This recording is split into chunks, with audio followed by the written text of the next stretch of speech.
Hi అండి, అందరికీ నమస్కారం అండి. మొన్న అయితే మా ఊర్లో చాలా పెద్ద వాన పడిందంటే గాలి ఎక్కువ వచ్చిందండి. నేను వాన సగం అయిపోయిన తర్వాత నేను తీసాను, నాకు ఐడియా వచ్చింది తీసాక.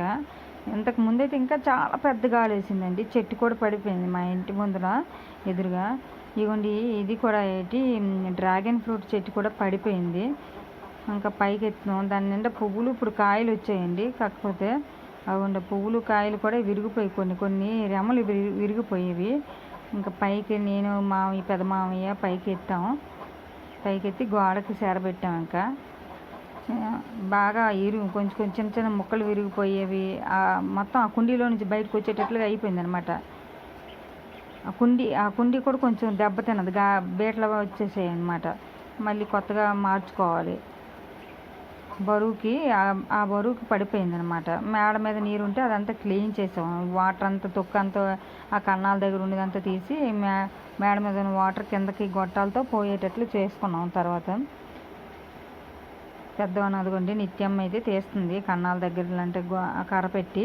మళ్ళీ వర్షం వచ్చేసింది, మళ్ళీ స్టార్ట్ అయిపోయింది. ఇంకా గాలికేమో మామిడికాయలు తోటలో ఉన్నవి రాలిపోయేవి, కిందన పడిపోయినవి. మేము ఇంకా బుట్ట పట్టుకొని సంచి పట్టుకొని వెళ్ళి ఏరిసి తీసుకొస్తున్నాం అన్నమాట. అంటే పెద్దగా ఏం కాయలేదండి ఇప్పుడైతే తోటలో అయితే, ఏమో కానీ తెలీదు. అక్కడక్కడ కాసిన కాయలు కూడా రాలిపోయావు అనమాట. ఉన్న కాయలు కూడా ఇంకా పల్లెటూరు కదండి, లేని వాళ్ళు మేము ఇంటి దగ్గర ఉంటాం కదా, పొలంలో ఉన్న కాయలు ఇంకెవరో ఏరుకెళ్ళిపోవడం తెంపుకెళ్ళిపోవడం అలా చేస్తారనమాట. కాపలు ఏమి ఉండదు, తోట దగ్గర కాపలు ఏమి ఉండవు కదా, అందుకు ఎక్కడో రాలిన కాయలు అలా మేము ఏరుకొచ్చాం అనమాట. పెద్ద తోట కానీ కాకపోతే కాయలు అయితే మాత్రం కాయలేదండి. మళ్ళీ మొక్క తోటే ముదర తోట కాదు కానీ మరి కాయలేదు. ఈ సంవత్సరం కూడా పెద్దగా ఏం లేవు. ఉన్న కాడికే ఏరుకొచ్చాం, కొద్దిగా గొప్ప అనుకొని. వర్షం అయితే మాత్రం ఎక్కువ పడిందిలేండి, గాలి వాన చాలా ఎక్కువ పడింది. ఎక్కడికెక్కడ మొక్కలు అయితే పడిపోయేవి, పెద్ద పెద్ద చెట్లు అయితే తిరగబడిపోయేవి.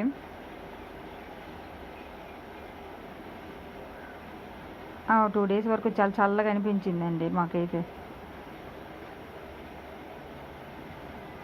ప్లీజ్ సబ్స్క్రైబ్ చేసుకోండి, లైక్ చేయండి, షేర్ చేయండి.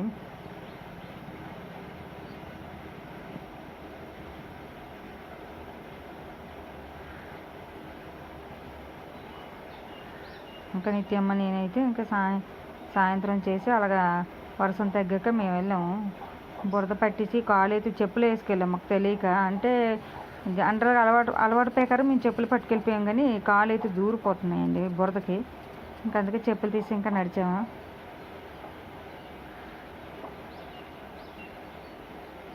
ఇంకా పొలంలో ఇంకా ఊరి దగ్గర ఉన్న తోట అండి ఇది. ఇంకొంచెం ఊరికి దూరంగా ఉన్న తోటకి అమ్మ మామయ్య వెళ్ళారు.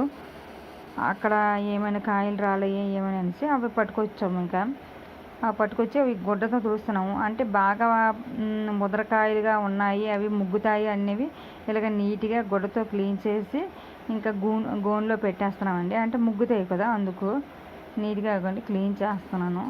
అంటే జీడు ఉంటే మళ్ళీ కుళ్ళిపోతాయి అన్నమాట. దెబ్బలు తగిలిన వల్ల మళ్ళీ అక్కడ పక్కన పెట్టామండి. అవి మొక్కలు చేయడానికి దెబ్బలు తగిలినవి కొంచెం పాడైన కాయలని ఒక దగ్గర పెట్టాము.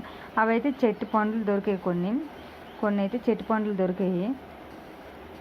చెట్టు పండ్లు అవి బాగుంటాయి, చాలా బాగున్నాయండి తీయగా, చెట్టుని పండాయి కాబట్టి. మేమేమి మందులు గుండా ఏమి వేయం కదండి, న్యాచురల్గా కొంచెం మట్టితో గత్తంతో పండిన కాయలే కాబట్టి మేము చాలా బాగుంటాయండి, టేస్టీగా ఉంటాయి. ముదిరిన వరకు ఉంచుతాము, కానీ పల్లెటూరు కదండి తెంపేస్తుంటారు. ఇవి కొంచెం ఇంకా సైజు పెరుగుతాయండి కాయలు, కాకపోతే గాలికి రాలిపోయావు కదా, అందుకనేసి మరి మనం ఇంకేం చేయలేము.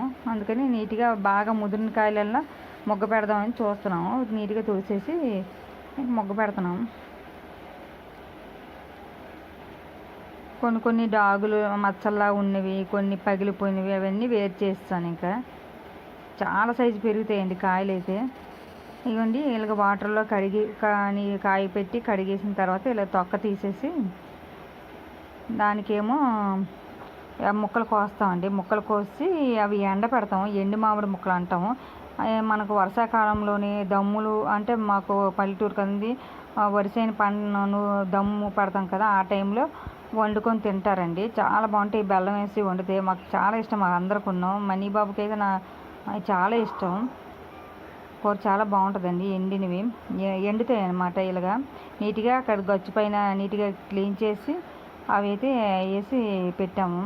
బాగా బాగా ఎండిపోవాలండి. ఆమ్చూడు పౌడర్కి తయారు చేయడానికి కూడా మేము అవే వాడతామండి.